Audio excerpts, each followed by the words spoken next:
ঈদে হাত রাঙাতে আপনি যে মেহেদিটি ব্যবহার করছেন সেটি আসলে নিরাপদ তো, নাকি বিষাক্ত রাসায়নিকের সিনথেটিক মেহেদি? ক্ষতিকর রঙে রাসায়নিক দ্রব্য মিশিয়ে তৈরি মেহেদি বাজারজাত করা হচ্ছে নিরাপদ মেহেদি বলে। এই মেহেদি ব্যবহারে হাতে তাৎক্ষণিক ফোস্কা সহ কিছু কিছু মানুষের স্কিন পুড়ে যাচ্ছে।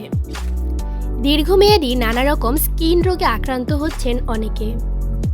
এইসব বিষয় নিয়ে আজকের ভিডিওতে আলোচনা করব। যারা যারা নতুন আছো তারা আমার চ্যানেলটিকে সাবস্ক্রাইব করে দাও এবং ফলো করে দাও। 5 মিনিটের রং হবে বা রং অনেক দিন থাকবে এমন কথা দিয়ে বাজারজাত করা কিছু মেহেদি আছে যা আমাদের হাতের সৌন্দর্য বাড়ানোর পরিবর্তে ত্বকের স্থায়ী ক্ষতি করতে পারে। এখন প্রশ্ন হলো, কিভাবে বুঝবেন কোনটি ভালো মেহেদি এবং কোনটি ক্ষতিকর মেহেদি?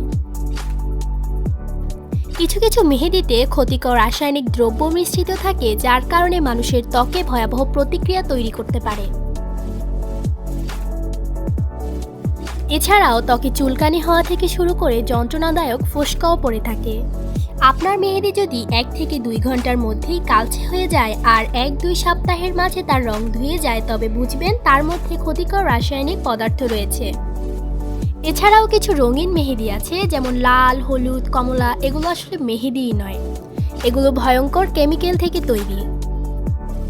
এসব মেহেদি ব্যবহার থেকে দূরে থাকতে হবে। প্রত্যেক ঈদেই বাজারে কিছু নতুন মেহেদি আসে, এসব মেহেদি ব্যবহার থেকে অবশ্যই দূরে থাকতে হবে।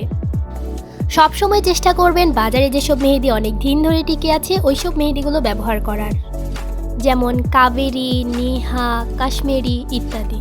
যেই মেহেদি কিনুন না কেন মেহেদির মেয়াদ দেখে ক্রয় করবেন।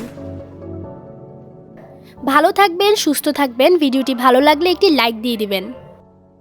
ধন্যবাদ সবাইকে।